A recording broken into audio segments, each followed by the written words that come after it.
Alright, let's go back to 2004. Interplay is dying. The company that made Fallout, that invented the whole thing, is broke. They're months away from an involuntary bankruptcy order, so they start selling off the furniture. And one of the things on the table is Fallout. Bethesda shows up with a checkbook. First, they license it. 3 games, a little over $1 million up front for the rights to make Fallout 3. Then, in 2007, with Interplay circling the drain, Bethesda comes back and buys the whole thing outright. The entire Fallout IP. $5.75 million. For reference, that's less than what a lot of people pay for their house. But Bethesda's not done.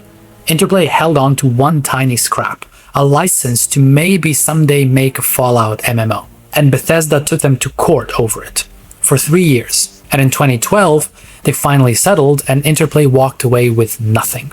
No Fallout, no rights to sell their own old games past 2013. Nothing. So Bethesda didn't just buy Fallout, they bought it off a dying company and then they went to court to make sure that company couldn't even keep a souvenir. That is how badly Todd Howard wanted to own Fallout.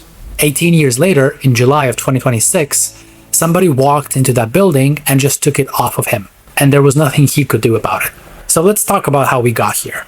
So Bethesda owns Fallout now. Fallout 3 comes out in 2008, does great. And then Bethesda's busy, they've got Skyrim to make, so they hand Fallout to a studio in California for one game to fill the gap. That studio is Obsidian. They get 18 months and somebody else's engine, and they make Fallout New Vegas, which, depending on who you ask in the comments, is either the best Fallout ever made or the best game ever made. Todd hated it. Todd was jealous. Todd buried New Vegas because the little studio embarrassed him on his own franchise and he made sure they'd never touch it again. Yeah, that's not actually true, and I'd love for it to be true because it makes for a great story, but it's just not. Because Todd has said out loud, on the record, for 15 years that he likes New Vegas. In 2019, he told IGN that Obsidian was the only studio they trusted to make that game. And in January this year, he said Obsidian was the only choice.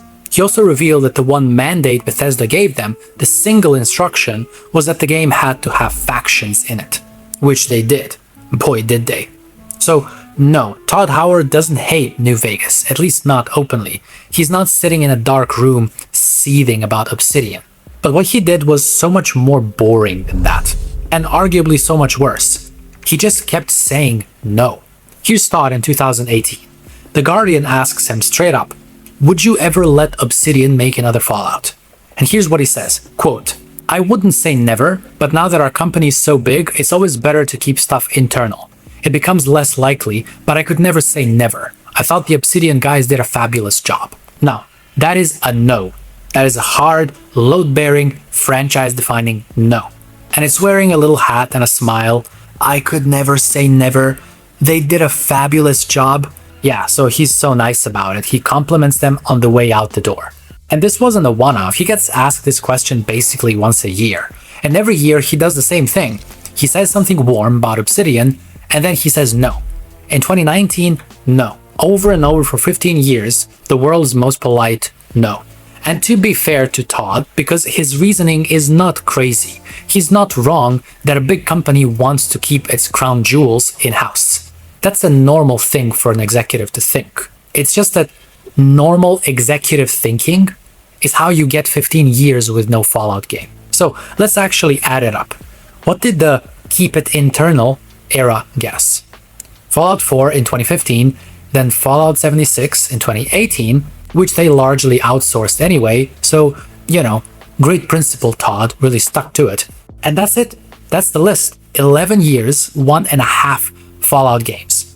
Meanwhile, the Fallout TV show comes out and turns Fallout into the biggest post-apocalyptic thing on the planet, and the only new Fallout content you can actually play is a seasonal update in a game from 2018. The franchise was more popular than it had ever been in its life, and it was sitting in a vault, and one guy had the key, and every time somebody asked him to open it, he smiled and said, I wouldn't say never.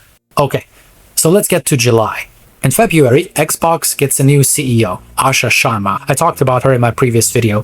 Asha Sharma is not a gamer. She came from Instacart. Half the internet spent a week being very, very upset about that. Try to picture what she actually walks into. She's got a business that's burned $20 million in 5 years and is running at a 3% margin. She's got a memo to write and she's looking at a spreadsheet. And on that spreadsheet, there's a franchise called Fallout. Enormously popular. Hit TV show, massive audience. Last real release, 2015. Next real release, the 2030s. And right there, 400 miles away, she's got another studio, Obsidian. The studio that made the most beloved Fallout game ever. Who still employ the guy who literally invented Fallout in the first place. And who are, at that exact moment, working on a sequel to Avowed. A game that peaked at under 20,000 players and currently has about 500 people in it. You don't need to be a gamer or even very smart to solve this one. You just need a pulse and a calculator. So I imagine she walks over to Bethesda and I imagine Todd comes out and he's done this 100 times. He's got his corporate answer ready. He's had the answer ready since 2018 and he starts to say it.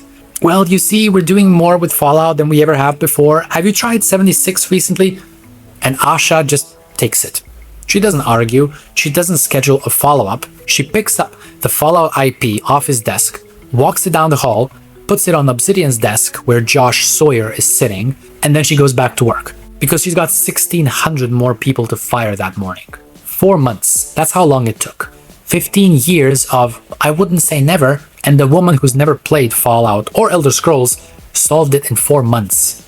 Not because she's a genius, because she looked at it as a business, and as a business, it was never a close call. This wasn't hard. That's the point. It was never hard. There was no impossible obstacle, no legal nightmare, no technical wall. It was just one guy being, so to say, reasonable, being polite, being institutionally overcautious.